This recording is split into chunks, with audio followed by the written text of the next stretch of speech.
Hello students, welcome to our canonical classes. Last classes के अंदर हमने मोल्स को पढ़ा था in terms of quantity and in terms of mass. ठीक है, तो मोल को हमने दो कैटेगरीज में स्टडी कर लिया था। फर्स्ट जो पढ़ा था हमने moles in terms of quantity, in terms of quantity, और जो सेकेंड हमने पढ़ा था that was moles in terms of मास। किसकी टर्म में पढ़ा था हमने? मास की टर्म में पढ़ा था।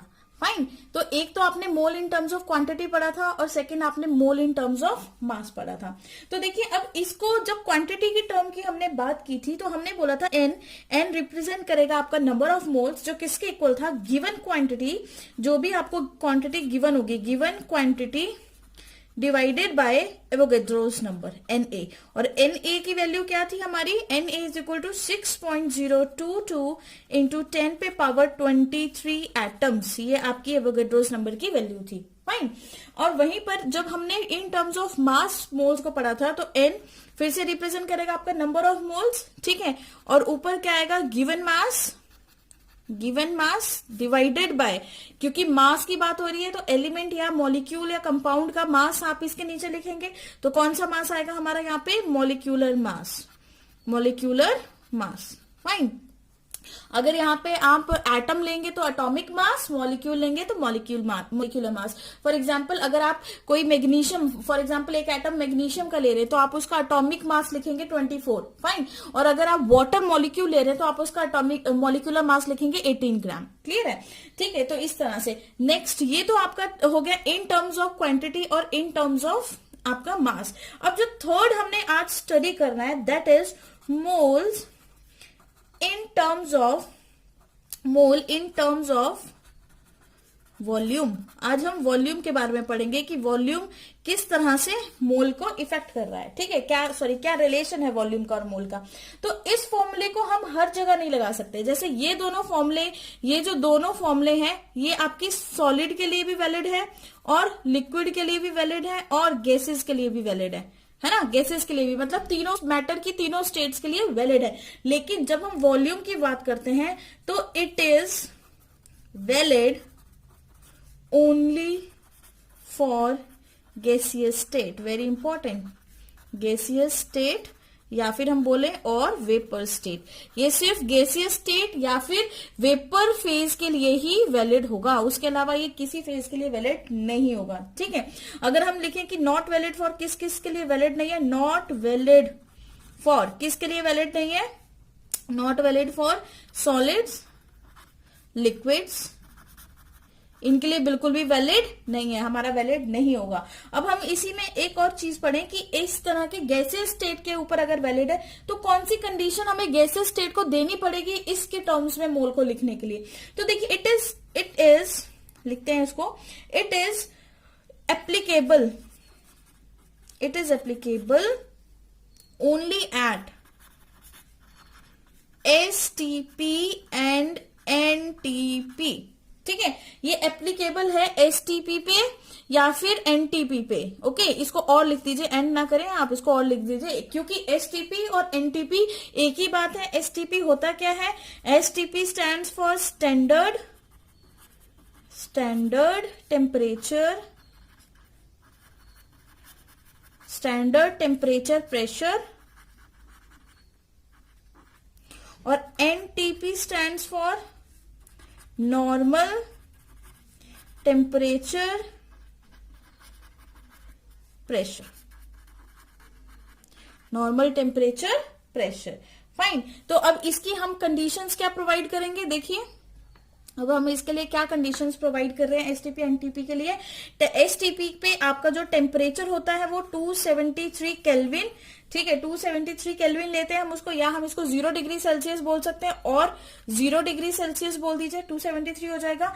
ठीक है, प्रेशर जो है, प्रेशर आपका आएगा 1 एटमॉस्फेयर। प्रेशर क्या आएगा आपका? 1 एटमॉस्फेयर आएगा। ठीक है, लेकिन कई बार आपको बुक्स के अंदर प्रेशर जो है, कई बुक्स के अंदर प्रेशर आपको 1 बार भी गिवन होगा। फाइन, बट एग्जैक्ट उसकी वैल्यू हम 1 एटमॉस्फेयर में ही लेते हैं। ये आपकी ओल्ड पुरानी थ्योरी थी, ये नई थ्योरी के अकॉर्डिंग है, ठीक है। तो एग्जैक्टली जो हम प्रेशर लेते हैं वो कितना लेते हैं, 1 एटमॉस्फेयर। आप 1 बार प्रेशर ना ही कंसीडर करें तो it will be helpful for you. चलिए students, let's start the formulation of mole in terms of volume. Fine, अभी तक हमने ये पढ़ा कि mole in terms of volume सिर्फ और सिर्फ वेपर फेज के लिए होता है या गैसेस फेज के लिए वैलिड होगा, और इसके लिए कंडीशंस आपकी होनी चाहिए एसटीपी या एनटीपी। आप हमेशा ये बात याद रखेंगे कि एसटीपी और एनटीपी, ठीक है, STP and NTP are same, कोई डिफरेंस नहीं है इनके अंदर, आर सेम, ये दोनों ही सेम है। टेम्परेचर मैंने आपको बता दिया कितना 0 डिग्री सेल्सियस लगेगा या फिर 273 केल्विन ले लें, ठीक है, और प्रेशर आप कितना लेंगे, 1 एटमॉस्फेयर। क्लियर है। ऐसा किसी भी क्वेश्चन में आपको इस तरह की कंडीशन दिख जाए तो आपको बिना बस दिमाग लगा के ये मोल्स का फॉर्मूला लगा देना, वहां पे अप्लाई कर देना। अब क्वेश्चन में आपको मेंशन किया होगा वहां पर कि एसटीपी गिवन है, फाइन, एसटीपी आपको मेंशन होगा। जैसे ही एसटीपी देखेंगे आप अपना क्वेश्चन सॉल्व करना स्टार्ट कर दीजिए। तो चलिए फॉर्मुलेशन कर लेते हैं। अब हमें यहाँ मोल की टर्म्स में वॉल्यूम फाइंड आउट करना है, ठीक है, mole in terms of volume find out करना है। तो अब हम इसके लिए क्या करेंगे, जब हमें पता है कि वॉल्यूम की बात हो रही है तो हम क्या करते हैं, 1 लीटर हम सीधा लिखते हैं कि लीटर या एमएल में बात हो रही है, तो इसका मतलब 1 लीटर किसके इक्वल होगा, 100 एमएल के, 1000 एमएल के इक्वल होगा। फाइन, अगर मैंने बोला कि मेरे पास है 2000 एमएल, कितना है 2000 एमएल, मुझे बताइए कितने लीटर्स हैं। फाइन, तो अब मैं इसको कैसे सॉल्व करूंगी, मैं क्या करूंगी, आपके 2000 को डिवाइड कर दूंगी किससे, 1000 से, है ना। तो इसको कैंसिल करके मेरे पास जो आंसर आएगा वो कितना आएगा, इसको कैंसिल करके आंसर आएगा 2 लीटर्स। फाइन, उसी तरह से अगर मैं आपको बोलूं कि ये है 3000 ml, क्या है 3000 ml है। अब ये 3000 ml में मैंने पूछ लिया कि कितने लीटर्स है, इसके लीटर्स बताइए, फाइंड आउट करिए। तो फिर से मुझे क्या करना पड़ा, 3000 को मुझे डिवाइड करना पड़ा 1000 से, है ना। तो उसके बाद इसको कैंसिल करके भी आपका जो लीटर्स आया वो कितना आ गया, 3 लीटर्स। इसका मतलब इन दोनों में कॉमन चीज क्या है, 1000 एंड अगेन 1000, है ना, क्योंकि ये मेरी एक स्टैंडर्ड वैल्यू है, जो रेफरेंस वैल्यू है, जिसको मैंने लिया 1 लीटर के अंदर 1000 ml। कोई भी वैल्यू आ रही है आप उसको 1000 से डिवाइड कर रहे हैं।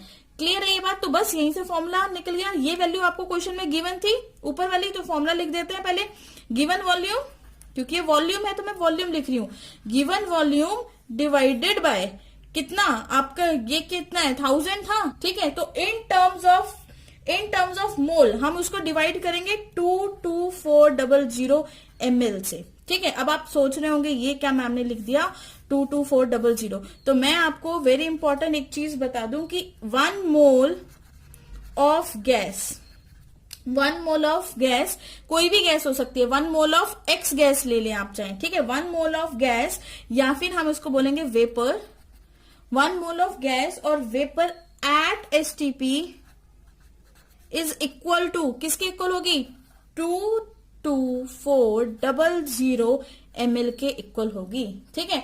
अगर मुझे इसको लीटर्स में लिखना है, ठीक है, इन लीटर में अगर मैं इसको करूं तो इसको मुझे क्या करना पड़ेगा, 1000 से डिवाइड करना पड़ेगा लीटर के लिए। तो चलिए इसको डिवाइड कर देते हैं, 22400 को 1000 से मैं डिवाइड कर देती हूँ, क्योंकि जब मुझे 2000 को लीटर में लिखना था मैंने 1000 से डिवाइड किया। उसी तरह से अगर इस ml को मुझे लीटर में लिखना है मैंने 1000 से डिवाइड किया, ये 2 0 से 2 0 कैंसिल, 10 रह गया तो पॉइंट लगा दें, कितना आ गया 22.4 लीटर्स। तो यहां से आपका सेकेंड फॉर्मूला भी बन गया। सेकेंड फॉर्मूला क्या बन गया लीटर्स की टर्म में, n इज इक्वल टू, किसके इक्वल होगा n, given volume divided bye 22.4 litres, ठीक है। ये आपके 2 फॉर्मुलेशन हो गए मोल इन टर्म्स ऑफ वॉल्यूम, ठीक है, चाहे आप ml में करें उसको या फिर आप सिंपली आप उसको लीटर्स में कर लें। फाइन, नोट डाउन कर लीजिए अब आप। चलिए स्टूडेंट्स, अभी जो आपने मोल इन टर्म्स ऑफ वॉल्यूम का जो फॉर्मूला फाइंड आउट किया उसके बेसिस पे कुछ न्यूमेरिकल सॉल्व करते हैं, सो दैट कि आपको कंसेप्ट और अच्छे से क्लियर हो जाए। फाइन, तो पहले क्वेश्चन लिखेंगे, क्वेश्चन नंबर 1, क्वेश्चन लिखेंगे if 22.2 ml of hydrogen gas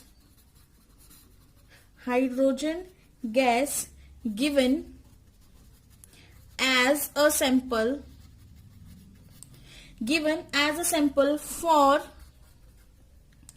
a chemical reaction, then find out mole of hydrogen gas, then find out moles of hydrogen gas at STP। ठीक है, आपको क्वेश्चन में क्या दे दिया, STP। अब लगा दीजिए, यहाँ पे कंडीशन आपको गिवन है। तो सबसे पहले न्यूमेरिकल सॉल्व करने से पहले आपने देखना है कि आपको गिवन क्या है। ठीक है, सबसे पहले हम लिखेंगे गिवन, हमें क्या क्या गिवन है। ये एक तरीका होता है किसी भी न्यूमेरिकल को सॉल्व करने का, ये एक मेथड है कि सबसे पहले आप क्वेश्चन को पढ़िए और लिखिए कि आपको क्या क्या चीजें गिवन है। आपको गिवन है वॉल्यूम, है ना, गिवन क्या है आपको, वॉल्यूम कितना गिवन है, 22.2 ml। फाइंड आउट आपने क्या करना है, आपने फाइंड आउट करने हैं मोल, एन को आपने फाइंड आउट करना है। क्लियर है। उसके बाद अब एसटीपी पे आपको पता है कि जो वॉल्यूम होता है, जो गिवन होता है, वो कितना होता है, 22.4 लीटर्स। तो फॉर्मूला पुट करिए, N is equal to given volume divided by ml है, तो हम ml की वैल्यू पुट करेंगे 22,400 ml, इतना ml हमने यूज किया। ठीक है, तो चलिए अब इसको स्टार्ट करते हैं। आप वैल्यूज पुट करिए। गिवन वॉल्यूम कितना था, 22.4 डिवाइडेड बाय 22.4 ये भी ml के अंदर है, ये भी ml के अंदर, ml से ml कैंसिल हो गया, है ना। अब इसको हम 22.2 इट्स नॉट 4, इसको अब हम डिवाइड करेंगे। डिवीजन करने के बाद आप इसको कैलकुलेट करना। मैंने कैलकुलेट कर लिया और मेरा जो आंसर है 0.00099 मोल्स, ये आंसर आया मेरा। क्लियर है। तो देखिए ml से ml कैंसिल आउट हो गया, तो यहाँ पे बचा मोल की यूनिट इज इक्वेट इसके बराबर हो जाएगी, इसका इक्वेट हो जाएगी, तो 0.00099 मोल आपका आंसर आ गया। क्लियर है।